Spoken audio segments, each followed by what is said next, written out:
It's Booch Ball on a Sunday. The Canes are vamosing to the Fiesta Bowl, Freed. Let's go, baby. Let's go.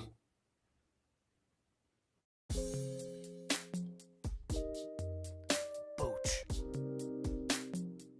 We playing Booch Ball. Booch.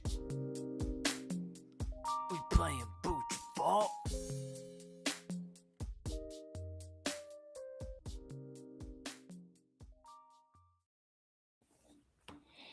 Hello and welcome back to Booch Ball, the only podcast rooting for the Miami Hurricanes, the only kombucha podcast that roots for a team that's made it into the semifinals of the college football playoff for the first time ever.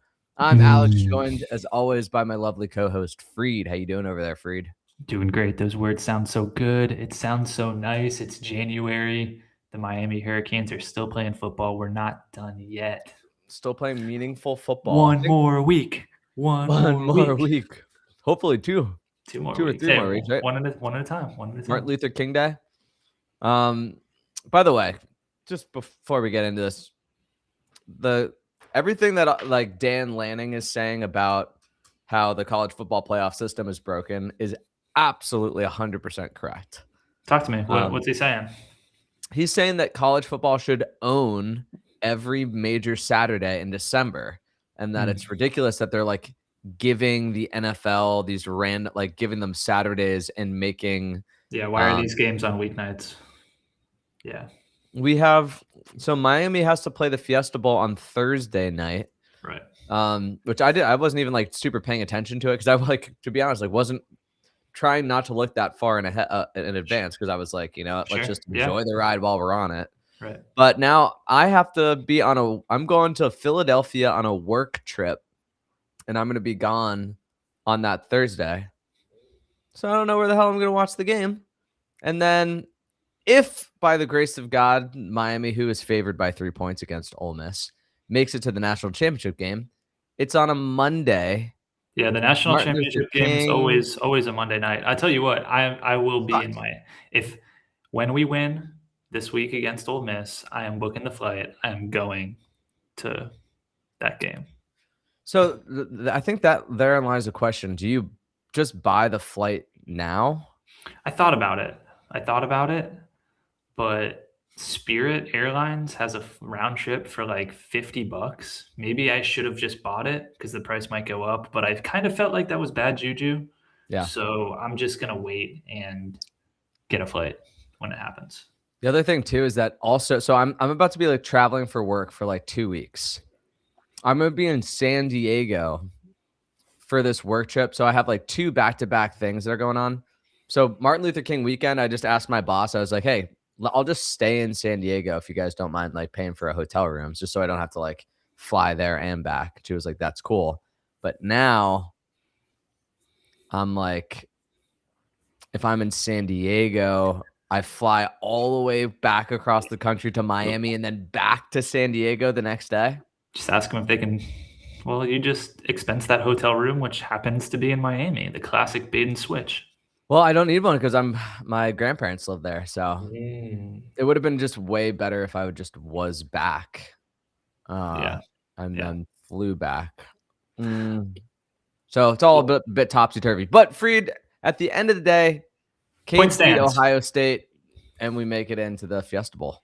Yeah, that's nice. So I kind of get the New Year's Eve and New Year's Day games being in the middle of the week, but the other ones, weeknights, kind of weird. No games on Saturdays, kind of weird.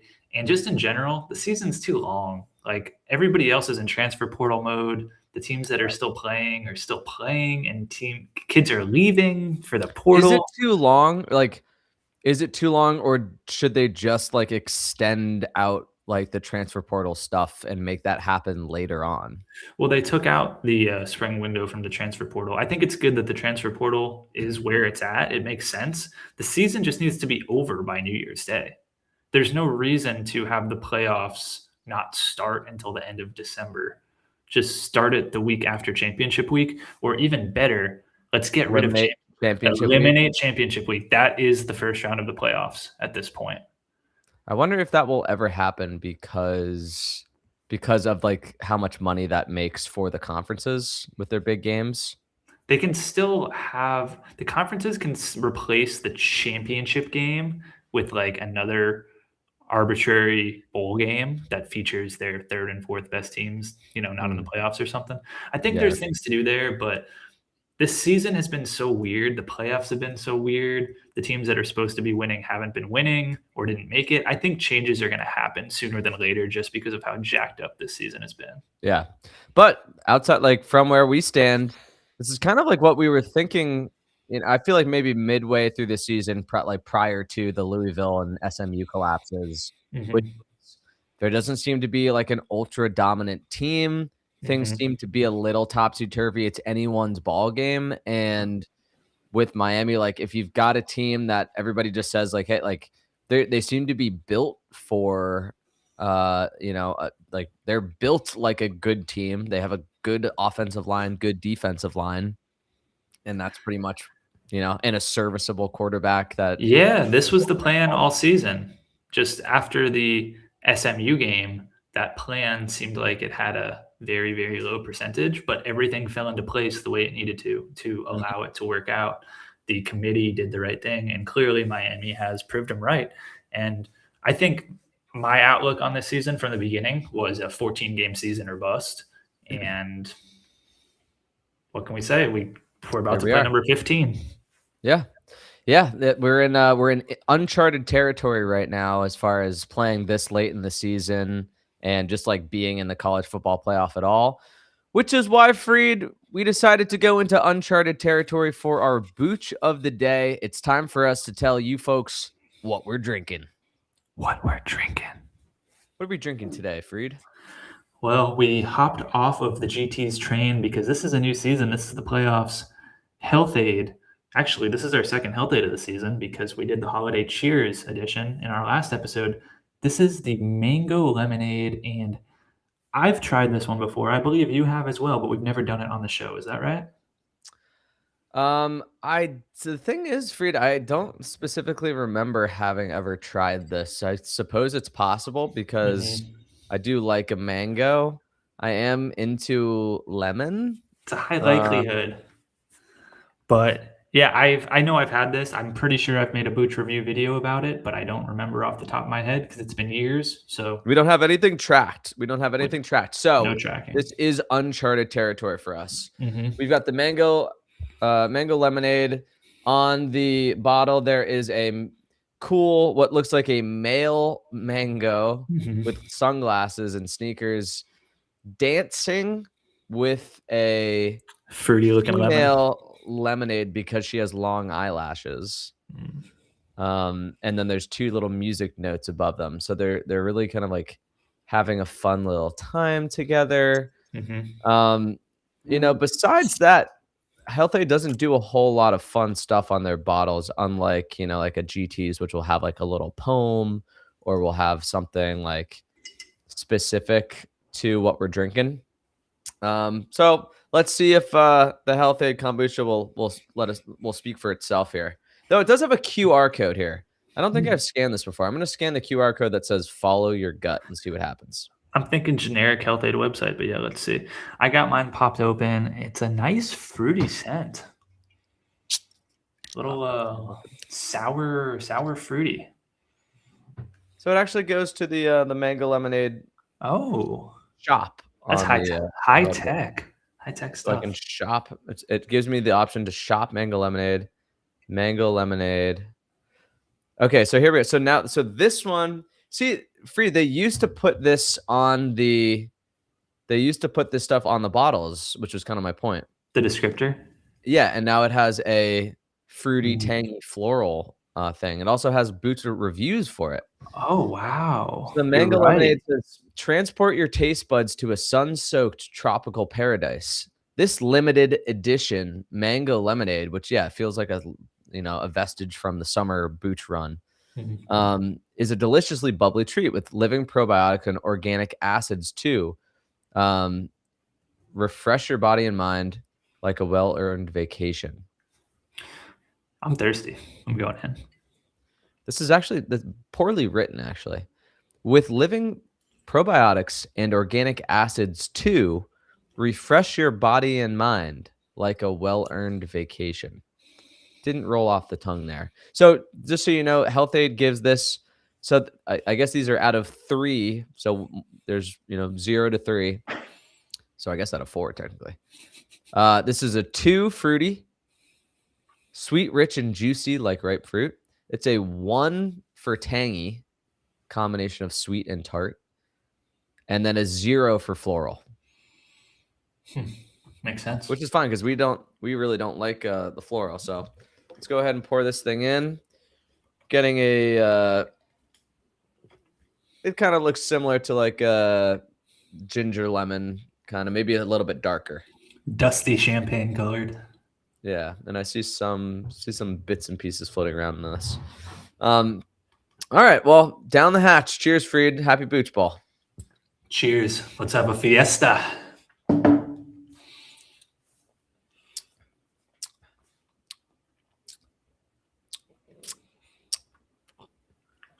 It's very sweet for a Health Aid. Yeah, it's a 7% juice. I see you contemplating over there. I'm digging it. It's like a fruity ginger ale almost, but there's really no ginger. It just has that vibe. Yeah, I guess that's the that's where this gets separated out. It's just you don't often see just straight up lemon without ginger attached to it in a kombucha. It's just mango and it's good. It's lemon. kind of like it's like thick in a way.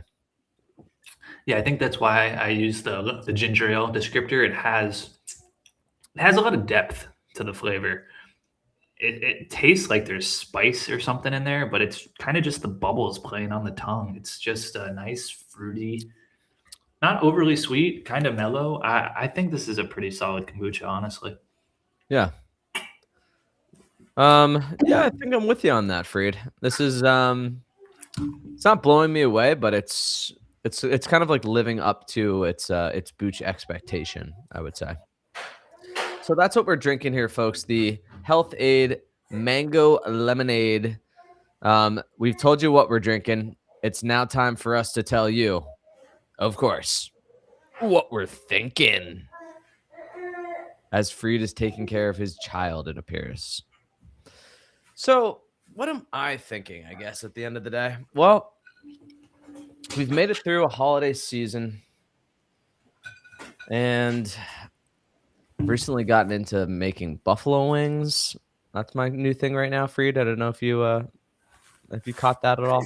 You're making buffalo wings? Hi, baby Finsta. We got a special guest. Special guest woke up from his nap earlier than expected. Say hello to the fans. Hi. Hello. You remember Alex? He kind of looks like he's looking at me like he remembers me. Yeah, he sees you. Buddy. Freed, I'm making buffalo wings tonight, in fact. Like, where do you get the chicken? Where's the process of making start? You acquire chicken wings from the store? I got the wings from my local grocery store. I have to like chop them into their little like bits, separate the flat from the wing. Right now I'm air drying them in the fridge so that they kind of lose you want to remove the moistness so you get a nice crispy outside. And are you home making your sauce, your buffalo sauce, or is it? No, so that's the thing. I got for a Christmas present, I got a bottle of Archie Moore's buffalo wing sauce, which is my favorite buffalo wing spot in Connecticut. Oh, I made homemade buffalo sauce once. It turned out like kind of good, but then the bottle just sat in the fridge for a year and then I threw it out. Fair enough. Did you use it? Did you like just like take Frank's Red Hot and try to like spice it up, or did you like completely from scratch make it? Completely from scratch. Yeah. Like what is the base? It's like some sort of. I think I made like a vegan buffalo. I think it was like a vegan version because I think real buffalo sauce is a milk based of some sort. Oh, interesting. Are you not a milk guy? I am, but I like to limit when I can. I always consider myself kind of vegan friendly or vegetarian friendly or whatever.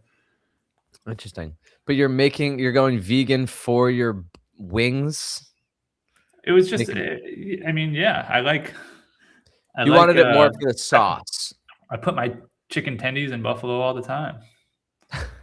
I guess it's more of a, So is it it's not at vinegary? all about being a vegetarian, is my I don't point. know. I don't even know what I'm talking about. This was like 5 years ago. Let's move on. Let's talk about football. Fair All enough, right. Freed. So what were your thoughts on the Cotton Bowl? What we're thinking. What we're thinking. Yeah, so Keontae Scott pick 6.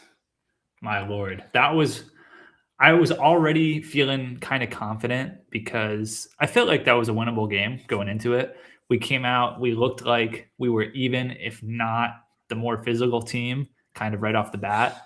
Yeah, They hit one the drive big, in, it felt like I was, even though Fletcher fumbled at the end there, I did take a moment where I kind of relaxed a little bit. I was like, I think this is gonna be like we seem like we belong out there. Like yeah, you can there's tell some times where after, we felt out of place. Like I just remember like the Louisville game, I was like from the first drive, I was like, we're problem. scared. Like we're Sure. scared of Or, these guys. you know, when we play Alabama or Clemson in the past and Yeah. just it's very clear who's the better team.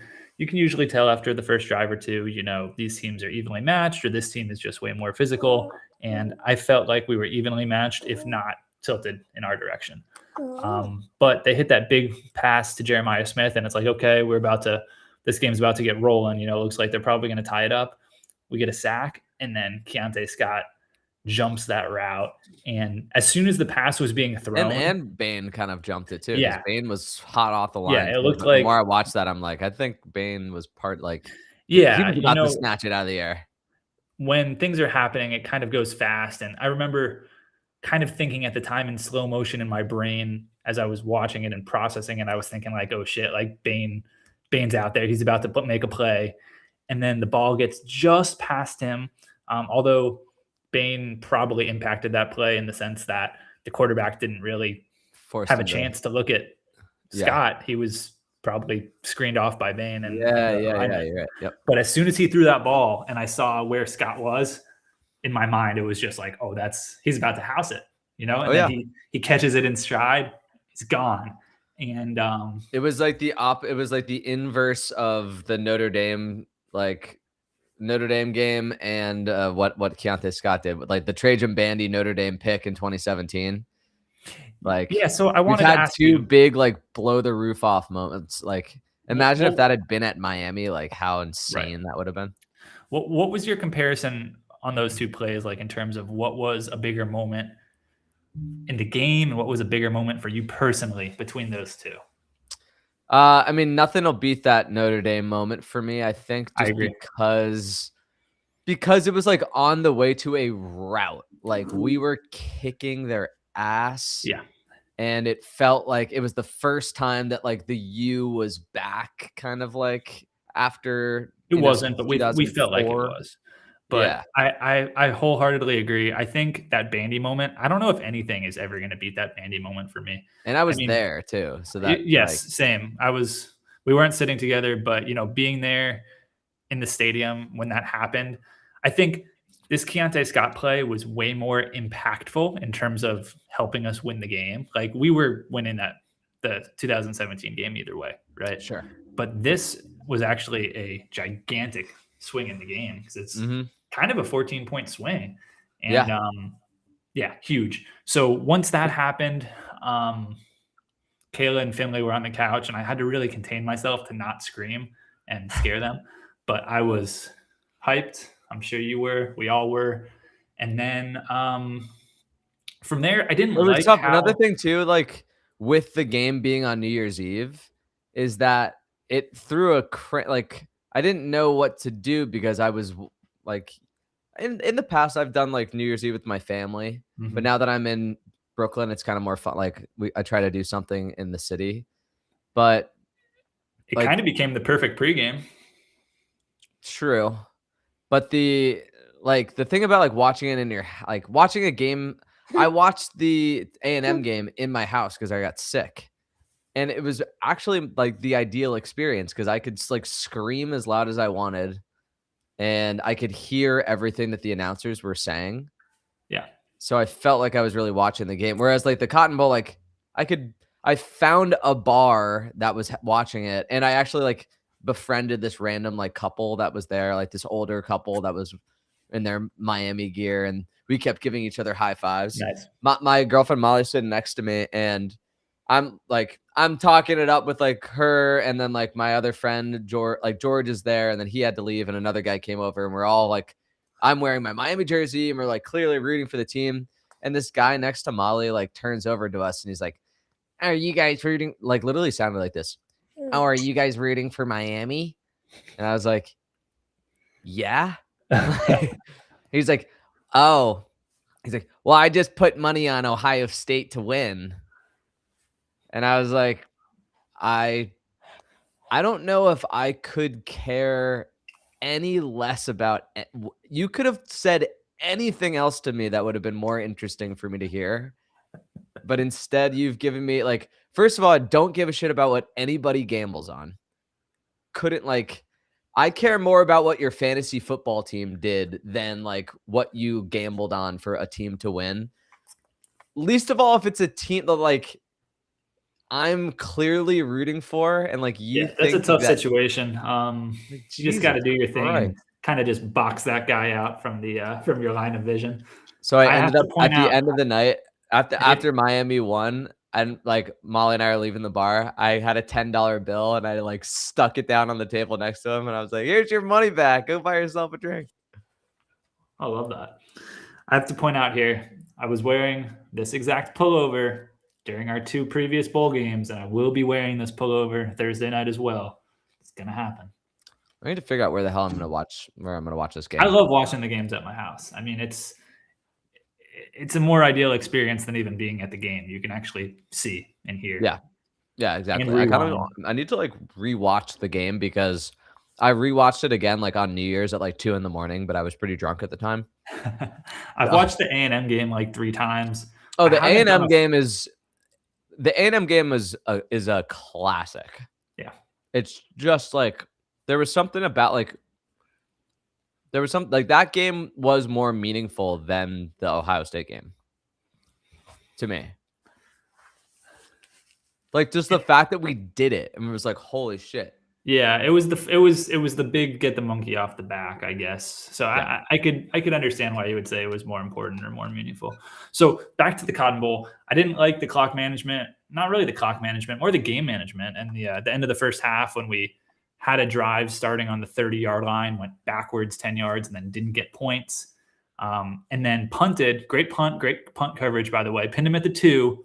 Didn't like calling a timeout because that almost led to Ohio State getting points, which they should have if they didn't miss the field goal. So I didn't love that. Third quarter, Ohio State came out with some adjustments, a little more physical. I think Miami's defense was playing a little too conservative, and they got right back in the game. Like every team that's been down 14 to us this year seems to do very quickly. Every good team, at least. But we finished strong. You know, that drive, the Carson Beck first down in the mid-4th quarter, massive. I think ultimately we punted, but then got the ball right back, went down the field for a long 5-minute, really just demoralizing. Yeah, we really had like the time of possession advantage over them. I thought it was super weird how Ohio State handled the last couple minutes, where it seemed like on Marty Brown's touchdown, they let him score that touchdown, right? It did, yeah. Super weird because they let a full play clock go by on the play before that without using a timeout. And then we're like, oh, shit, we're out of time. Whereas if you're going to let them score a touchdown, you know, do it a whole play before that, or don't give them a chance to go up 10 points. I mean, we didn't have time to run the game out. There would have been about 10 or 15 seconds, and then we would have had to kick a field goal. And a lot of things can happen in that time. So I thought that was really poor clock management. But hey, it worked for us. And at the end of the day, just a massive victory against a team that was expected to beat us by 10 points. Although you may have seen the line shifted. Line shifted hard, a couple points. I'm glad I didn't bet on it, but I was like, I was going to bet. I really like, I never bet, but I wanted to go to put Miami, you know, put like Yeah, $250 on Miami and then pay for my plane ticket, you know. I liked the line. I thought it was a pretty good line. What you could have gotten for Miami, because I thought we were going to win the game, and we did win the game. So let's jump forward now. Let's talk about the Fiesta Bowl. So we got the Ohio State monkey off our back, but that monkey originated at the Fiesta Bowl in 2003, right? So Ole Miss. Did you watch the Ole Miss Georgia game? I sure did. What a game it was, too. Was a crazy game. I had it recorded, and I watched like the first half, and then I went to bed, and I watched the second half in the morning on Monday or Friday, I guess. This was the most Monday feeling Friday ever, by the way. It's kind of dope this week. Monday feeling Friday. Well, today is the most. Well, yesterday was the most Sunday feeling Saturday. Yeah. So I watched the game before work when I woke up without seeing who won, and shootout, crazy game. Yeah, Chambliss was really fun to watch. My takeaways are Trinidad Chambliss, absolute baller, dude's a problem. Yeah. Ole Miss defense, not a whole lot there outside of their defensive tackles, which were very disruptive against Georgia. But other than those big dudes in the middle, like, I didn't see a whole lot of flash. Although I'm sure they have talented players, I don't know. I don't think this is a game where Miami wins if they only score 14 points. I think you got to get up into the mid to upper 20s. But with the defense playing the way it's playing, I think we have a real opportunity here. I mean, yeah, we've got a real opportunity. Miami's favored by 3.5 points for you. Do you think it's time for us to move on into who we're picking? Last question. Would you have rather played Ole Miss or Georgia? That's tough. I think I was rooting for Georgia. Because Ole Miss just feels like this wild card that we don't know. And I think, if Chambliss can do that against Georgia, it makes me feel like he can do it against us. But we'll see. Fair point. I was rooting for Ole Miss, but that was due to a college football pool and had no real bearings on the game itself. That being said, I felt like Miami would beat either team, and I didn't really care. So I think, next man up and go Canes. So with that being said, before we hop into who we're picking, a little stop at the Boocher barometer. Yeah, this Booch is it's solid. I'm digging. Yeah, it's solid. It's like maybe a little too sweet though for a health aid. Mm-hmm. I think it would taste better like over ice. It's definitely more of like I'm not drinking it to get healthy. It tastes more like a typical GTs than it does a typical health aid. Yeah, but maybe, just maybe, it's because there's no ginger in it to bring that kind of spice. It does have a lot of fruit juice, but overall, I mean, strong kombucha. I'm enjoying it. Word. All right, folks. Well, let's go ahead and enter into the third and final segment of Booch Ball, which is, of course, what we're drinking. Oh no! Shoot! Who we're picking? I mean. All right, it's been a minute. All right, so we've got 2 games left. We've got Indiana going up against Oregon. Indiana, a 4-point favorite, and then Miami, number 10 seed Miami, favored by 3.5, with the over/under set at 52. Freed, who do you have in Indiana, Oregon, and then who do you have in Ole Miss, Miami? Yeah, so Indiana, Oregon, interesting, really interesting. Neither team over there has been challenged in the playoffs yet. Indiana beat the absolute brakes off of Alabama, and Oregon just put Texas Tech in an absolute blender. That game, as Texas Tech's my B team, that game was so discouraging and so depressing, basically, coming off the Miami high, to watch that game in which Tech's quarterback Baron Morton literally looked like a third stringer of a G5 program. I think you could have put any G5 quarterback in the country to play for Texas Tech, and the results would have been similar or potentially better. He was that bad.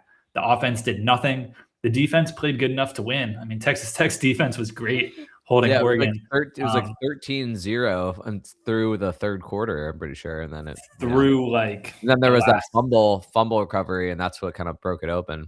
Oregon scored a touchdown with like 10 seconds left in the game. Really, Tech's defense was playing great football. The offense was putting them in horrible situations all game. The defense stood on their heads. I'm going with Indiana. I think they're just a well-oiled machine. I don't know why, and I don't know how. Whoever wins this game, it's going to be a fun matchup for Miami. You're either getting Mario Cristobal's old school, or you're getting Fernando Mendoza. And I also think Indiana is looking to be the first 16-0 college football team ever, right?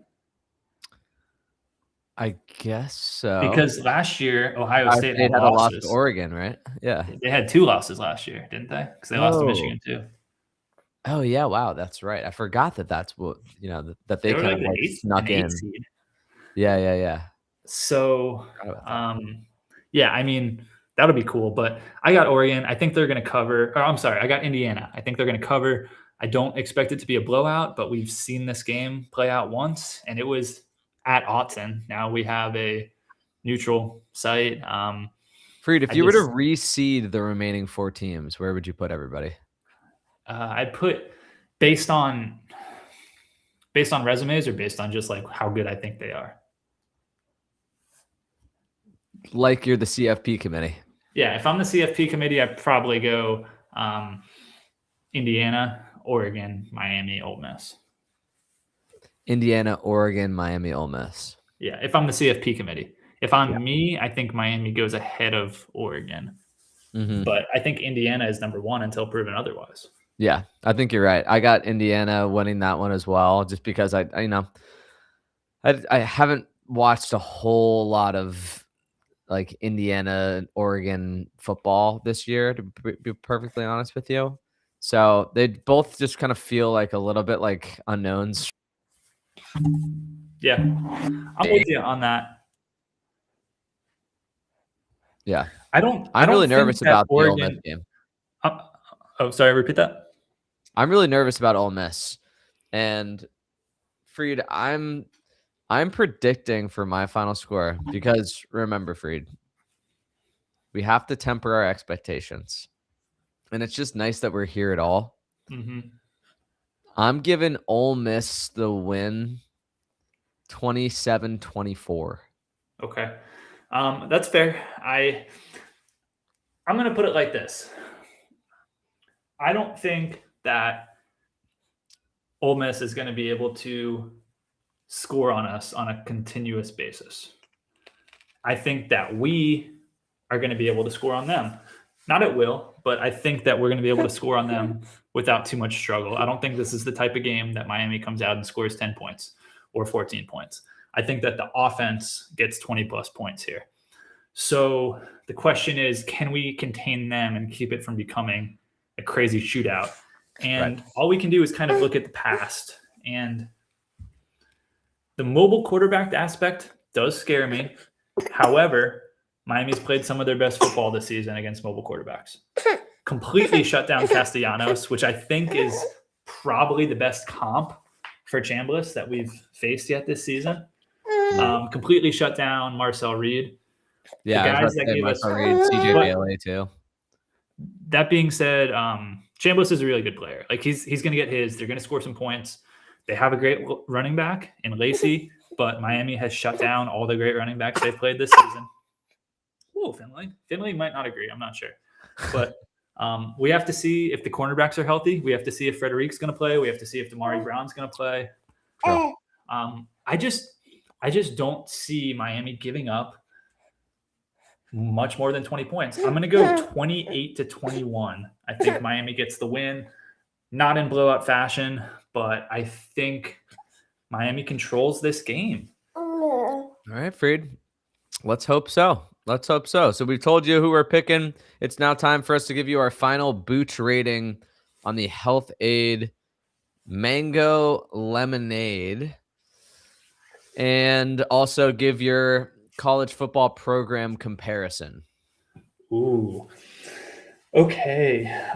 I have a score in mind here. Let me check the ratings to remind myself and everybody else what we're working with. And this is going from 10, which is the best thing ever tasted, down to 0, 9 being amazing Booch, 8 being delicious, 7 would recommend, 6 would buy it, 5 would drink it, 4 meh, and so on. We're not going too low on this one. This one's decent. I am gonna go for an 8 flat, which puts Wow. this at a delicious Booch, where I feel like right now, where I was hungry for Booch, I feel like that fits. And I also wanted to give a shout out to 2 seniors on the Miami football defense, transfers who we brought in this season. Number 8 is Thomas. Jacoby Thomas. Yeah, number 8, Jacoby Thomas, and number 0, Keontae Scott. 2 dudes who, without them, this defense wouldn't be what it is. We'd be staring at a safety-less, nickel-less team like last season. And a lot of it's coaching and scheme and stuff too. But man, those 2 acquisitions from the transfer portal, 2 dudes who were not super highly coveted transfers, but just great evaluations, hard workers. So happy for them. They're both going to get drafted in the NFL. And 8.0 on the health aid, mango lemonade, which mango lemonade. Oh man, I'm going USC for this Wait, one. that's so funny. I was thinking the exact same thing. It's a chill Southern Cal vibes, strong kombucha, strong program, historical blue blood. You going USC too? All right, give me your score. I was going USC, but then I switched it up because my score is a 7.1.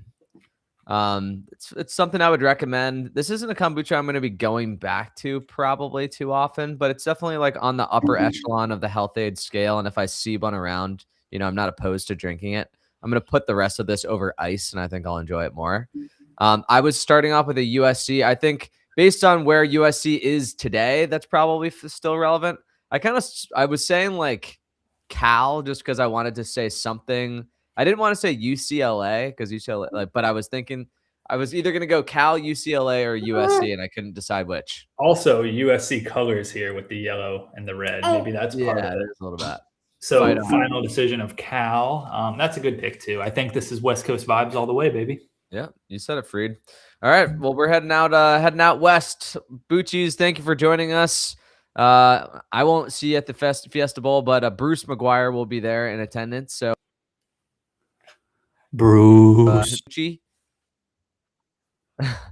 And for all of us here at Booch Ball, we love you. Go Canes, and as always, stay cultured. Peace.